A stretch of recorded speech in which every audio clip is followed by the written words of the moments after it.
क्या होगा अगर आप किसी अनजान देश के सुनसान रास्ते पर अकेले चल रहे हों और अचानक आपके सामने एक ऐसी औरत आ जाए जिसका चेहरा मास्क से ढका हो और वो आपसे बस एक ही सवाल पूछे, क्या मैं सुंदर हूं? नमस्ते दोस्तों, स्वागत है आपका नितिन कंटेंट पर। आज मैं आपको सुनाने जा रहा हूं जापान के सबसे भयानक श्राप की कहानी, कुचिसाके ओन्ना, द स्लिट माउथ वुमन। यह कहानी है आर्यन की, एक इंडियन स्टूडेंट जिसने सोचा था कि ये सब सिर्फ डरावनी बातें हैं, हकीकत नहीं।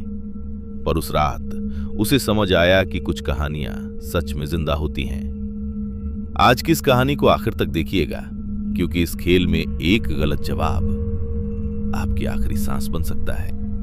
जापान के एक छोटे से शहर में, जहां रात होते ही सड़कें वीरान हो जाती थीं, वहीं रहता था आर्यन, एक इंडियन स्टूडेंट जो पढ़ाई के लिए वहां आया था। उसे हॉरर कहानियों का बहुत शौक था, लेकिन वो हमेशा कहता था, ये सब बस कहानियां हैं, हकीकत नहीं। एक रात लाइब्रेरी से देर तक पढ़ाई करके वो अपने अपार्टमेंट लौट रहा था। ठंडी हवा चल रही थी। सड़क पर सिर्फ स्ट्रीट लाइट की हल्की पीली रोशनी थी।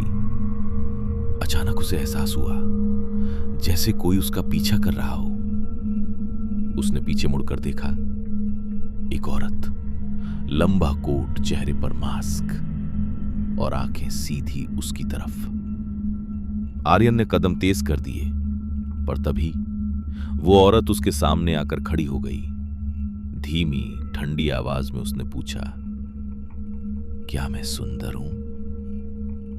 आर्यन का दिल जोर जोर से धड़कने लगा। उसे इंटरनेट पर पढ़ी एक कहानी याद आई, कुचिसाके ओन्ना। उसने हिम्मत जुटाकर जवाब दिया, अपना मास्क हटाया।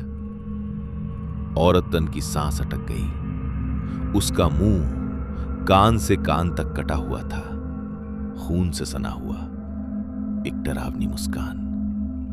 फिर उसने दोबारा पूछा, अब भी सुंदर हूं? आर्यन के दिमाग ने काम करना बंद कर दिया। ना कहता तो मौत, हां कहता तो वही हाल। वो कुछ सेकंड उसकी जिंदगी के सबसे लंबे सेकंड बन गए। अचानक उसे एक और बात याद आई, इससे बचने के लिए सवाल को घुमा दो। आर्यन ने कांपती आवाज में कहा, आप ठीक ठाक हैं? बस नॉर्मल? औरत कुछ पल के लिए चुप हो गई, जैसे उसे ऐसा जवाब उम्मीद नहीं था। उसने सिर तिरछा किया और फिर अचानक जोर से हंसने लगी, पर इससे पहले कि वो कुछ समझ पाता, वो गायब हो गई। आर्यन ने राहत की सांस ली और तेजी से अपने घर की ओर भागा। लेकिन कहानी यहीं खत्म नहीं हुई। अगले दिन आर्यन ने देखा, उसके दरवाजे पर एक नोट पड़ा था। उस पर खून से लिखा था, तुमने सही जवाब दिया, पर खेल अभी खत्म नहीं हुआ। उस रात फिर वही कदमों की आवाज। इस बार सिर्फ एक नहीं, गली के हर कोने से कई मास्क पहनी औरतें निकलने लगीं। सब एक साथ बोलने लगी, क्या हम सुंदर हैं? आर्यन समझ गया, ये सिर्फ एक आत्मा नहीं थी, ये एक श्राप था जो फैल चुका था। वो भागा, पूरी ताकत से भागा, और तभी उसे एक दुकान दिखी। वो अंदर घुस गया। दुकान वाला बूढ़ा आदमी उसे घूर रहा था। आर्यन चिल्लाया, मुझे बचा लो। बूढ़े ने धीरे से दरवाजा बंद किया और कहा, तुम्हें पता है इससे बचने का असली तरीका क्या है?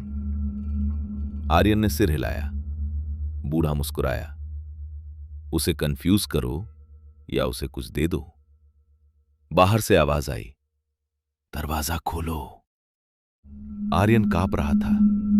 बूढ़े ने उसे एक कैंडी दी और कहा, जब वो पूछे, ये दे देना। दरवाजा अपने आप खुल गया। वही औरत अंदर आई, वही कटा हुआ चेहरा। क्या मैं सुंदर हूं? इस बार आर्यन ने बिना जवाब दिए उसके हाथ में कैंडी रख दी। कुछ सेकंड के लिए सन्नाटा, फिर वो औरत मुस्कुराई और धीरे धीरे अंधेरे में गायब हो गई। बूढ़ा हंसा, अब तुम बच गए। आर्यन ने राहत की सांस ली, लेकिन जब उसने पीछे मुड़कर बूढ़े को देखा, वो भी मास्क पहने था और धीरे धीरे उसने अपना मास्क हटाया, वही कटा हुआ मुंह, और उसने पूछा, क्या मैं सुंदर हूं? आर्यन की चीख उस बंद दुकान के अंदर ही दबकर रह गई, क्योंकि जिस पर उसने भरोसा किया वो खुद उस खौफनाक श्राप का हिस्सा था। तो दोस्तों, अगर आज रात आप कहीं अकेले बाहर निकलें और कोई आपसे आपकी खूबसूरती के बारे में पूछे, तो जवाब देने से पहले 1000 बार सोच लेना, क्योंकि शायद वो सिर्फ आपकी तारीफ नहीं सुनना चाहती, वो आपको अपने जैसा बनाना चाहती है। कैसी लगी आपको ये कहानी? कमेंट्स में जरूर बताइएगा। अगर आप ऐसी ही और रोंगटे खड़े कर देने वाली हॉरर कहानियां सुनना चाहते हैं तो नितिन कंटेंट को अभी सब्सक्राइब करें और बेल आइकन दबाना ना भूलें। सावधान रहें, सुरक्षित रहें, क्योंकि अंधेरा हमेशा आपके पीछे है। मिलते हैं अगली डरावनी दास्तान में।